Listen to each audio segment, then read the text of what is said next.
Hi guys, I hope you're doing well and watching my videos. Now we're going to be starting a new lesson, that is theory of supply, and this would be the first video of the new playlist that I'm naming it as theory of supply.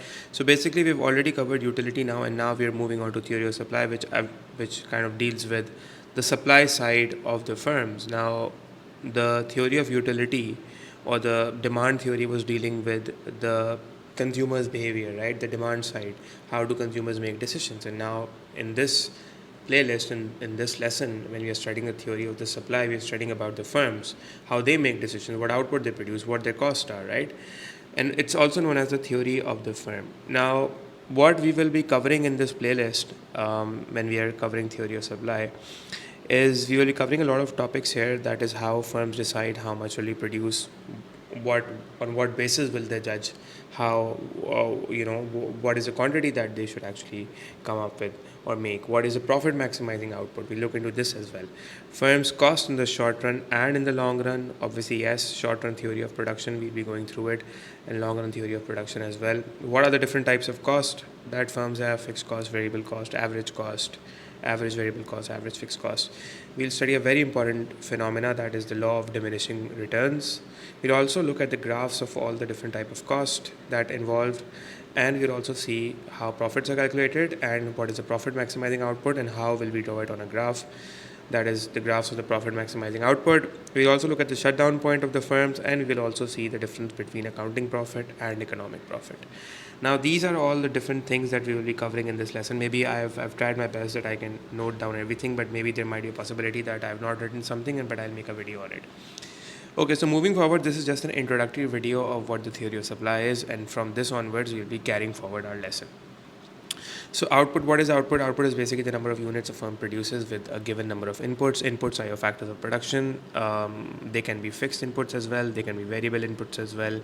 That is fixed resources, fixed inputs, and variable resources, variable inputs. That is fixed and variable factors of production. And obviously the quantity of the output that you're producing or the size of the output depends upon the resources that you're actually using. That is your factors of production.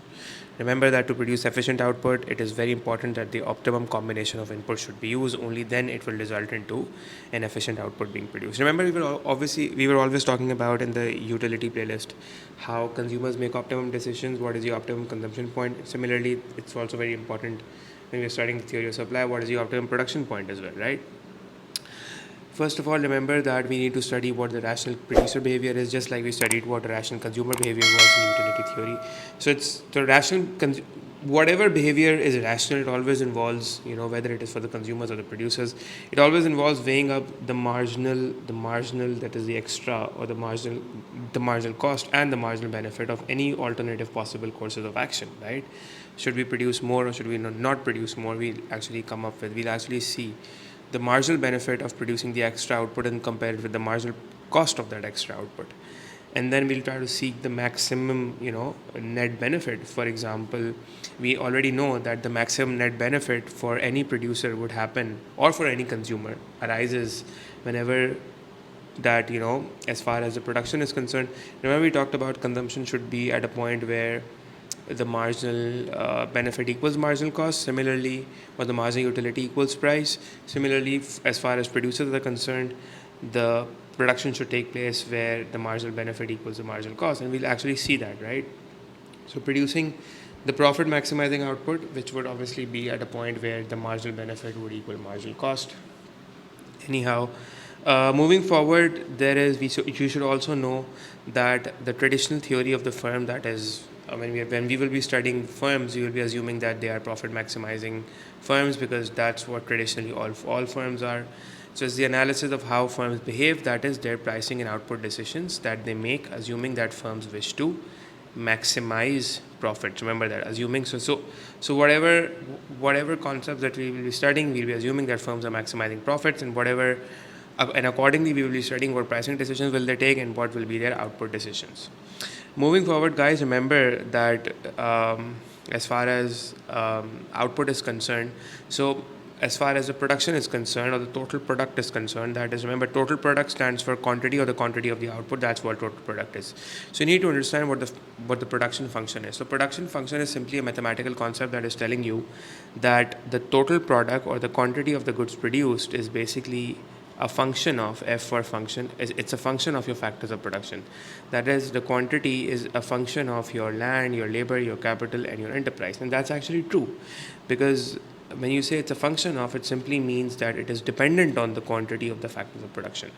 So from an MCU perspective, you must know that the production function is equal to, or the quantity of the output or the total product is equal to the function of land, labor, capital, and enterprise.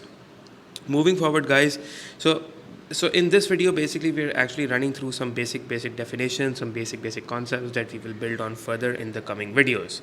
Now moving on, there's another concept, that is the short run and the long run. I'll be elaborating short run and long run in more detail in the next video. This is just a brief intro of the lesson, that what is about to come. So short run is basically a time period where at least one factor is fixed, usually land and capital. So usually land and capital are fixed factors in the short run. And remember that the length of the short run will vary from industry to industry. So let me give you a small example. So let's say I have a restaurant and I produce pizzas. So let's say I have 2 workers and that's my labor, and I have 1 oven, that's capital, right? And I have a small space that I make to produce and sell pizzas. So if I want to increase the number of pizzas, so let's suppose I make 30 pizzas a day. Now, if I want to increase the quantity of the pizzas I make a day, let's suppose I want to make it to maybe 60, right? So so one of the options could be that I could increase my workers, right? I could increase my workers to maybe from 2, I could go up to maybe, I don't know, somewhere around 4 or 5.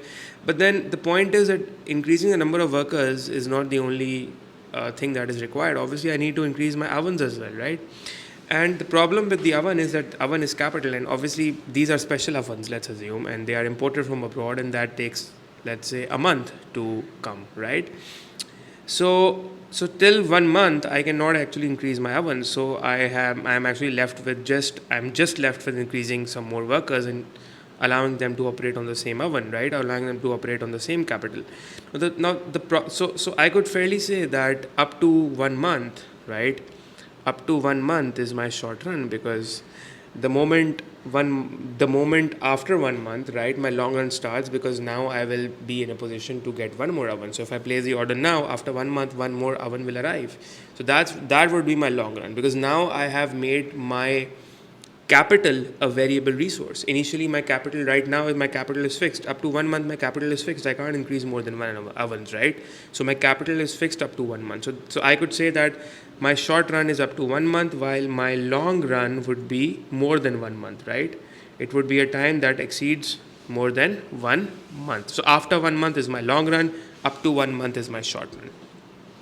Now, what is the long run? The long run is a time period where, remember, all the factors of production, that is land, labor, capital, enterprise, is variable. So the long run is long enough to actually allow the firms to be in a position where they can increase capital, they can vary their capital, they can vary their land.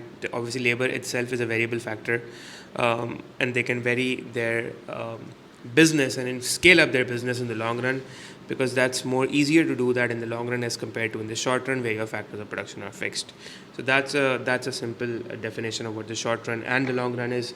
Now we also have 2-3 more definitions. That is, like I said, in this video we're just covering the basic definitions that we will be using in the coming videos. So as far as the total product is concerned, total product is a total output from a given level of inputs in a given time period. So I want to see in a week or in a day how much output is produced from a given level of inputs, that is from a given level of factors of production. So whatever the output that I'm producing, that is my total product. It's just simple output: 1 unit, 2 units, 3 units, 10 units. Marginal output, on the other hand, refers to the extra. Remember, marginal means extra. Marginal means extra output that is gained by employing 1 more unit of variable factor. Now remember that the variable factor here, guys, is labor. Labor is a variable factor, because in the short run your capital and your land is fixed. So obviously the only factor that can be used to increase output in the short run is labor, right? So when we're talking about marginal product, so it means that what we are saying is that the extra output that is gained by employing 1 more unit of a variable factor, that is 1 more unit of labor, or is basically my marginal product, right? The formula is basically change in total product divided by change in quantity. It's very simple. If I have 1 unit of, let's say, if I have a 1 unit of input and it could be anything, and my total output is, let's say, 10. If I employ the second unit, my total output goes to, if I employ 2 people, let's say, my total output goes to 15. So I could say that the marginal output is 5. So employing the second worker basically gave me an extra 5. So if this is the total product or the total output known as the total product, and this is the total product for 2 people, then definitely the second worker is adding extra 5 units, right?